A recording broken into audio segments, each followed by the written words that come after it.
11 femmes et 16 enfants pourront être logés dans la nouvelle maison d'hébergement de deuxième étape de Rouyn-Noranda dès le début de la prochaine année. C'est vraiment un nouvel organisme qui est conçu pour la sécurité, pour prévenir les féminicides, pour prévenir les blessures graves, mais aussi pour permettre aux femmes de se déposer plus longtemps, un petit peu, puis pouvoir se reconstruire après un vécu de violence conjugale. C'est une première maison du genre en région, alors que les femmes y seront hébergées entre 1 et 2 ans dans des logements 3,5, 4,5 et 5,5. C'était en fait un must suite à ce qui s'est passé après la pandémie. On a vu l'augmentation des féminicides.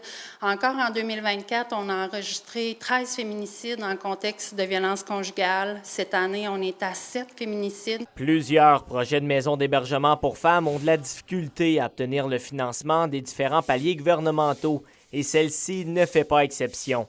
Le modèle de la maison a dû être revu pour débloquer une enveloppe importante de la Société de l'habitation du Québec. Il faut arrêter de retarder les projets. Il faut trouver des solutions qui sont viables pour sortir les projets de terre le plus rapidement possible parce que c'est la sécurité des femmes et la sécurité des enfants qui écopent. Les loyers seront offerts à faible coût pour les occupantes et la facture totale du projet est estimée à 9 millions de dollars. Ce qu'il faut comprendre, c'est que nos projets coûtent cher justement à cause de toutes les mesures de sécurité qui sont en place, parce qu'on offre des services aussi. Donc, on a besoin de bureaux d'intervention, on a besoin de cuisine collective pour être avec les femmes, de salles de jeu, de salles pour les adolescents. Même si plusieurs croient que les maisons d'hébergement sont débordées, Cathy Allen assure que les intervenantes trouvent toujours un moyen d'aider celles dans le besoin. On vous demande de ne pas hésiter à faire appel à nous si vous vous questionnez sur votre relation. Il ne faut pas attendre que